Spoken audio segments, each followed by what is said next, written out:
Welcome into Duval Daily, presented by GenJag.com. I'm Jordan Lugo. Thank you so much for tuning in here on Wednesday, June 26th. The Jaguars Stadium of the Future has been approved by the Jacksonville City Council. They voted yesterday in a landslide vote. The Jaguars Stadium of the Future plan was passed 14-1. 14 yeses to only one no vote on the City Council. So June 25th, 2024, it's going to go down as a day to remember in the history of the Jacksonville Jaguars and in the development of the city of Jacksonville, without question. You know, people that live in Jacksonville, Jaguars fans, are going to remember the date, June 25th, 2024. The next hurdle will be the owners' vote in October. The Jaguars need 24 of 32 owners to vote yes on the stadium deal, which of course they will. It's a good deal for the Jaguars and the NFL. Massive upgrade in this stadium. Good deal for the city as well. Good deal for the fans. So I think that that's not going to be a major hurdle, but it is the next formality that the Jaguars have to get through is the owners vote in October. Again, they need 24 of 32 owners to vote yes. Again, I strongly believe that that will not be an issue. So we're going to dive into it here today. Really appreciate y'all tuning in. If you've been enjoying the content, please consider subscribing. A lot of y'all out there watch but don't subscribe. Please consider subscribing. It helps me out a lot. And if you want to support the channel further, you can check out genjag.com/shop, pick up some new Duval gear, and become a channel member here on YouTube. So if you haven't been paying attention to this whole situation, there's a $1.4 billion stadium renovation, Everbank Stadium, that the Jaguars proposed and that the mayor, Donna Deegan, also proposed to the city council. And city council has now approved that. The city and the Jaguars will split the bill. Now, over the next 2 years, the city will pay $150 million on repairs and maintenance of the current stadium. And then after that's done, the two sides will split the rest of the bill down the middle. So it's going to be $650 million for the Jaguars, $650 million for the city of Jacksonville to get this new or remodeled stadium built. I know some will ask why there isn't help from the state. I mean, if you pay attention to other stadium deals across the league, you see a lot of state money coming in to help out with these stadiums. But quite simply, the state of Florida just is unwilling to get involved with stadium deals. They do not play that game. So that's why it's all on Jacksonville and the Jaguars to get this done. Now, again, assuming the owners pass the vote, 24 of 32 owners vote yes, the Jaguars will be locked in to Jacksonville, playing football in Jacksonville for the next 30 years with the non-relocation agreement on the stadium lease. 30 years. Unbelievable. Some highlights of the remodeled stadium. I'm sure y'all have seen the designs. If you want to get like a more in-depth look at all this, you can check out firstdowntownjacks.com. That's been kind of their initiative to get this whole thing going and to get downtown going a little bit. And the Jaguars and the city strongly believe that a new stadium will help reinvigorate downtown, and they're going to be pouring this. The city is $150 million into different renovations and upgrades and initiatives around that area to try to get things going. But highlights of this stadium include state-of-the-art design. Like if you've seen the renderings, they look unbelievable. Shade on all seats, which is massive. Wider concourses. You know, it has gotten very clogged up inside those concourses during game day. So wider concourses should make it for a little bit easier flow of traffic in there. And then increased space for football operations. New HVAC, electrical, mechanical, and plumbing.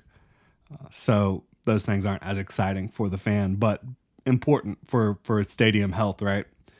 Shad Khan, he had this to say about the deal. The belief and determination of Dolores and Wayne Weaver to make the Jacksonville Jaguars a reality more than 30 years ago was reaffirmed today by the leadership of Mayor Donna Deegan, her team, and the Jacksonville City Council. The message then and now should be clear. Never doubt Jacksonville. awesome message from Shad Khan there.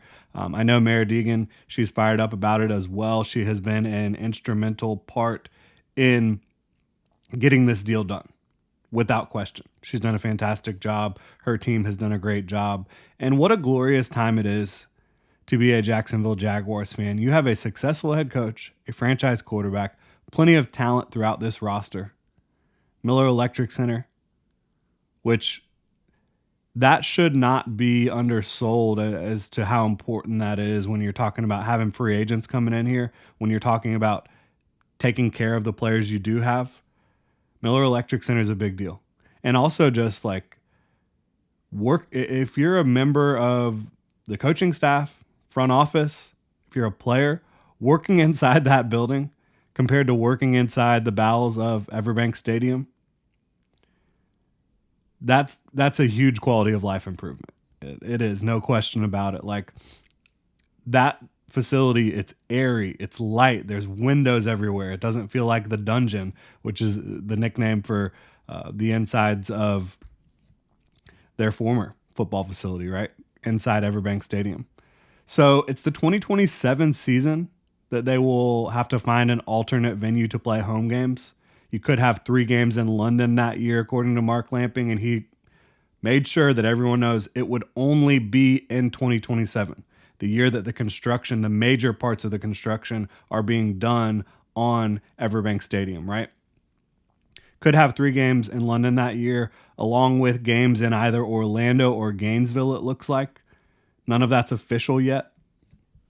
We haven't learned exactly where the Jaguars are going to be playing their home games. If there will be 3 games in London or not, we don't know yet. But you can expect the Jaguars to be playing away from Everbank Stadium in 2027. And in 2026, it's expected to be a reduced capacity stadium at Everbank because there's still going to be construction getting underway at that point. But this thing's supposed to open in 2028. Any overages and construction costs will be taken care of by the team, not the city. 80% of the game day costs will be taken care of by the Jaguars. To all the folks out there, nationally, even local, who said the Jaguars were moving to London, the Jason Lockenfors of the world, where are you at? Where are you at now? I know Jason Lockenfors said, get back to me in 2021. How about get back to me in 2024? Jaguars are locked in with the city of Jacksonville for the next 30 years. It has been a long, long, bumpy ride. From the glory of the mid to late 90s when this was a fresh, brand new football team, the excitement in the city of Jacksonville around that football team, Mark Brunell, Tony Baselli, Jimmy Smith, Keenan McCardell, Tony Brackens, Kevin Hardy, the list goes on and on. Fred Taylor. The downfall of that team and regime, Tom Coughlin was the head coach and the GM de facto. And they overspent a bit. They didn't manage the cap properly. Had some bumps in the road, and, Tom Coughlin got fired. Mark Brunell got, shipped off. Then there were some brief glimmers of hope, under Jack Del Rio. You had some really good defenses under Jack. You had the unbelievable duo of Fred Taylor and Maurice Jones-Drew. You had Byron Leftwich for a time. David Garrard came in, played good football for the Jaguars. Obviously, injuries kind of shortened his career. Then you had the dark ages of the 2010s after Shad Khan bought the team. Gus Bradley years. It was not built. As Gus Bradley said, it was built. It was not.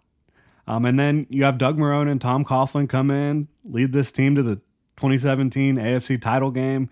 Everyone's feeling good. Blake Bortles, the boat, playing great football. That was short-lived, right?